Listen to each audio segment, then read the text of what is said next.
Bonjour mes frères et sœurs, que la grâce et la paix du Seigneur soient avec chacun d'entre nous. Dieu nous aime tellement et que vraiment son amour en réalité dépasse tout autre amour. Voyez, lorsque nous lisons dans Psaume chapitre 8, le verset 5, il est dit: qu'est-ce que l'homme pour que tu te souviennes de lui, et le fils de l'homme pour que tu prennes garde à lui. En réalité, lorsque nous nous regardons, nous ne sommes rien devant le Seigneur. Mais par son amour, il nous accorde sa grâce et ne cesse de nous enseigner. C'est pour cela, ce matin encore, nous allons vraiment nous mettre dans la parole de Dieu. Mais bien avant cela, nous allons souffler un peu dans la louange. Que le Seigneur nous bénisse.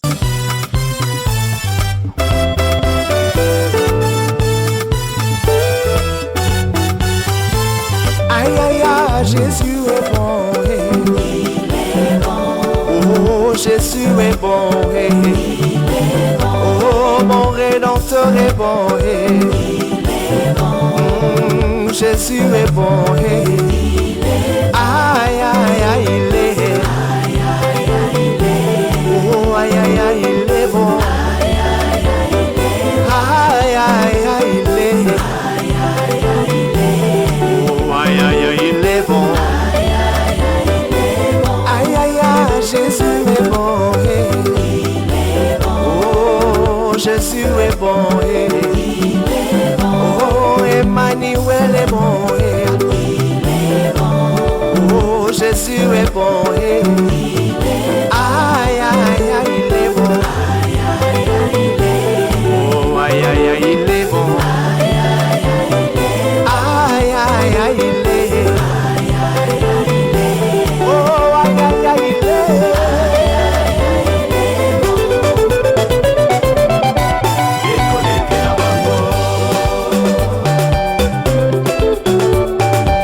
maboko likolo,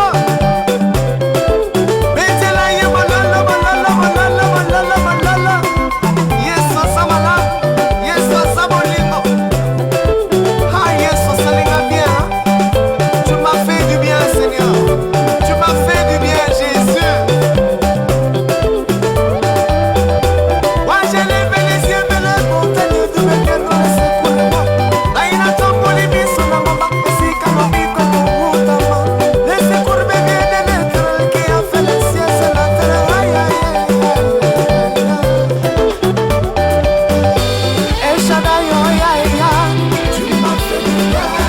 Je bénis le nom de notre Dieu, le Très-Haut, celui qui a créé la terre et le ciel, qui a fait de la terre son marchepied et du ciel son trône. Nous bénissons son Saint-Nom parce qu'il est celui-là qui est au-dessus de tout, le Dieu de toute puissance et de toute autorité. Que son nom soit à jamais glorifié et élevé. Nous disons merci à Dieu qui nous accorde cette grâce d'être au-devant de lui encore ce matin dans le but de méditer sa parole. Pour notre méditation ce matin, nous allons porter nos regards sur le livre de Proverbes chapitre 28 et nous allons lire à partir du verset 25 jusqu'au verset 28. Et je lis dans la version Louis II. Il est écrit: l'orgueilleux excite les querelles, mais celui qui se confie en l'Éternel est rassasié. Celui qui a confiance dans son propre cœur est un insensé, mais celui qui marche dans la sagesse sera sauvé. Celui qui donne aux pauvres n'éprouve pas de disette, mais celui qui ferme les yeux est chargé de malédiction. Quand les méchants s'élèvent, chacun se cache, et quand ils périssent, les justes se multiplient. Je lis rapidement le même passage dans le français courant et je lis dans le chapitre 28 à partir du verset 25 au verset 28. Et il est écrit: un homme avide provoque des querelles, mais celui qui se confie dans le Seigneur connaîtra la prospérité. Il est insensé de se fier aux impulsions de son cœur. Seul celui qui se conduit avec sagesse échappe au danger. L'homme généreux envers les pauvres ne manquera jamais de rien, mais celui qui ferme les yeux sur leur misère sera maudit par beaucoup. Quand les méchants l'emportent, chacun se met à l'abri. Lorsqu'ils sont renversés, beaucoup de justes se manifestent. Voici ce que le français courant nous dit ce matin et nous allons nous saisir de ces deux versions pour méditer la parole de ce matin. Et rapidement, nous retournons dans Louis II au verset 25 du chapitre 28. L'orgueilleux excite les querelles, mais celui qui se confie en l'Éternel est rassasié. Comme la Bible nous le dit, là où se trouve un orgueilleux, il ne manque pas de querelle. Il ne manque pas de discussion. Un groupe peut rester quelque part et être tranquille, mais il suffit qu'un orgueilleux, quelqu'un qui vraiment est gonflé en lui-même, entre de ceux-là qui sont rassemblés et qui causaient tranquillement, vous allez voir que la querelle va s'élever. La Bible le dit bien parce que l'orgueilleux, c'est quelqu'un qui vraiment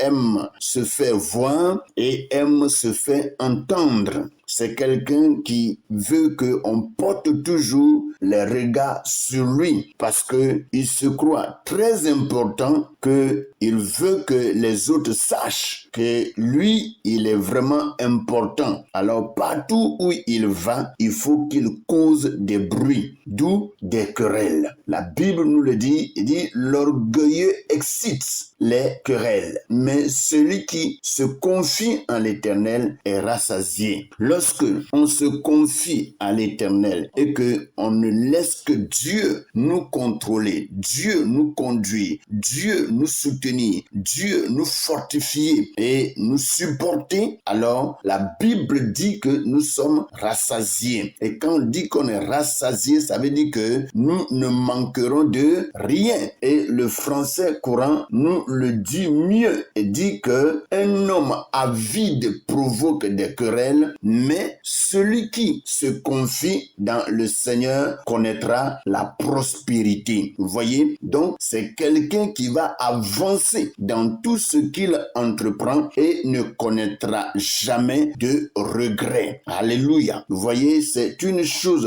bonne d'éviter d'être orgueilleux. Il ne sert à rien en réalité d'être orgueilleux parce que l'homme, quand on le voit, il ne va nulle part et il ne sera rien. Il faut le dire que l'orgueil n'est pas quelque chose que nous devons aimer et même vivre. Soyons vraiment humbles. Je dis ceci et la parole de Dieu touche encore là-dessus. J'en avais déjà parlé à plusieurs reprises. Et si Dieu insiste sur vraiment de telles paroles, ça veut dire que nous avons besoin de nous sonder et de chercher à être humbles pour que Dieu puisse nous élever. Celui qui se confie dans son propre cœur est un insensé, mais celui qui marche dans la sagesse sera sauvé. Il est insensé de se fier aux impulsions de son cœur. Seul celui qui se conduit avec sagesse échappe au danger. C'est ce que le français courant nous dit. Et pendant ce temps, Louis II nous dit, celui qui a confiance dans son propre cœur est un insensé, mais celui qui marche dans la sagesse sera sauvé. Se fier aux impulsions de son cœur, c'est compter sur soi-même. Lorsque tu es là et que tu dis que c'est par toi que tu fais toutes choses et que tu ne comptes que sur toi et tu ne regardes même pas aux autres, tu ne portes pas tes regards sur ceux qui sont autour de toi, tu ne sais même pas s'ils existent. Ça veut dire que tout ce que tu veux, tu le veux pour toi-même. Ça dit tu ne cherches que du bien pour toi sans toutefois penser au bien des autres. Mes frères, nous sommes vraiment sur cette terre et Dieu a permis à ce que nous soyons en famille pour pouvoir nous entraider. aider. Et si chacun va porter les regards sur lui-même et se fier aux impulsions de son propre cœur, vous allez voir que le monde sera très méchant. Nous serons très méchants les uns envers les autres. Et on ne pourra même pas tendre la main à quelqu'un qui vraiment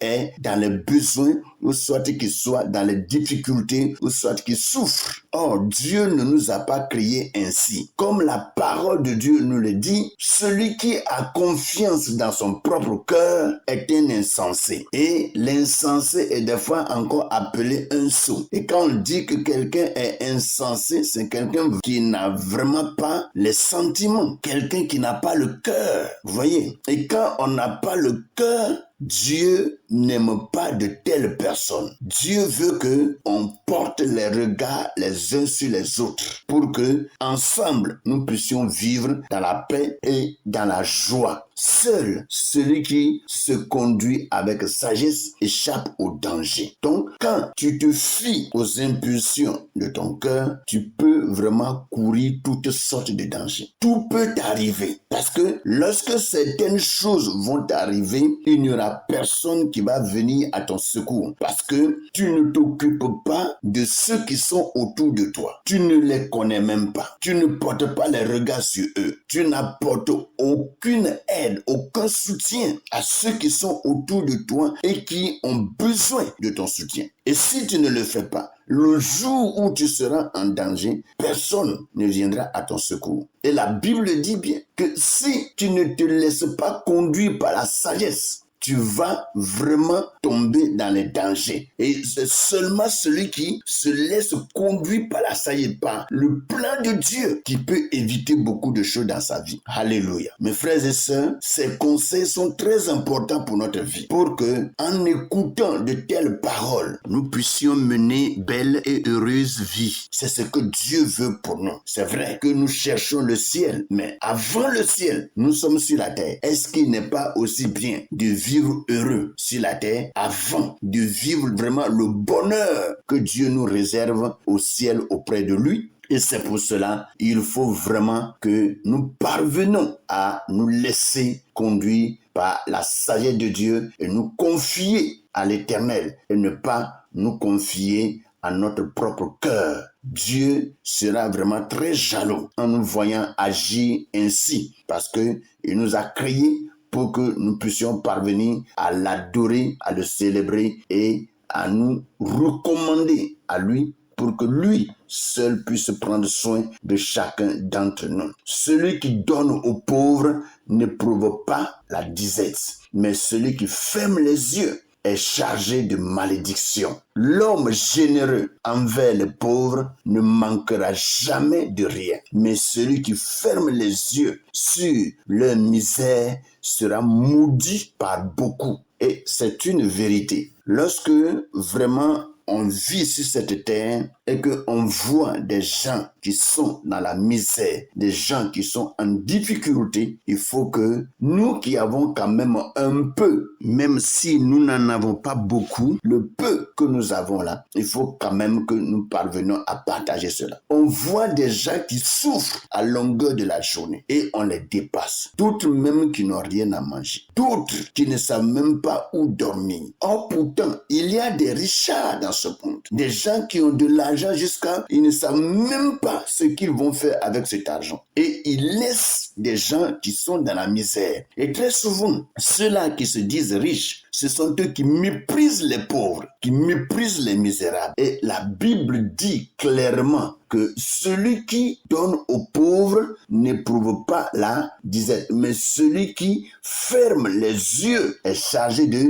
malédiction. Et quand on est des fois riche et qu'on ne veut pas s'occuper de ceux-là qui sont pauvres, de ceux-là qui sont dans les besoins, la Bible dit que la malédiction est sur nous, que nous sommes chargés de malédiction. Pour toute personne qui agit ainsi, la malédiction est sur sa vie. C'est pas moi moi qui maudis quelqu'un, mais c'est la Bible qui nous parle, mes frères. Et il faut que nous soyons réveillés en esprit pour que nous puissions parvenir à nous entraider. Si en réalité nous nous entraidons sur cette terre, nous allons éviter beaucoup de problèmes. On va éviter les vols et les meurtres. On va éviter beaucoup de choses qui arrivent aux hommes sur cette terre. Mes frères et sœurs, il faut vraiment que nous parvenons à aider. Tu vois quelqu'un qui vraiment a des problèmes en chemin, si tu as les possibilités, aide la personne. Et ainsi, Dieu te bénira pleinement.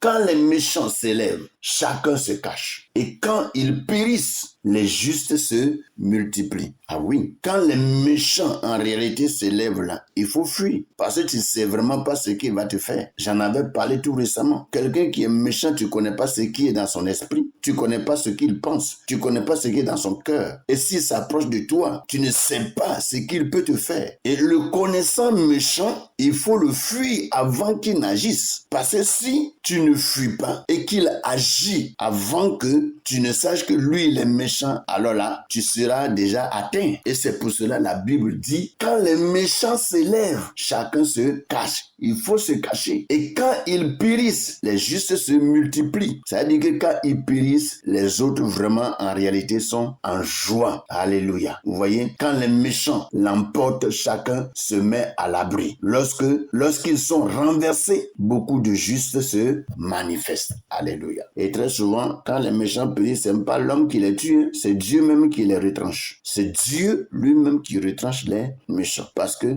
Dieu, en réalité, n'aime pas les méchants. Mais quand le méchant se détourne de sa mauvaise voie et revienne à lui, Dieu est content. La Bible dit qu'il y a la joie dans le ciel. Mes frères et sœurs, voici les paroles que le Seigneur nous donne ce matin. Il y a lieu que chacun de sa part puisse plonger ses regards là-dedans et que Dieu, par sa puissance, puisse l'enseigner et lui donner beaucoup de conseils, beaucoup d'instructions pour la vie de notre âme au nom puissant de Jésus. Amen.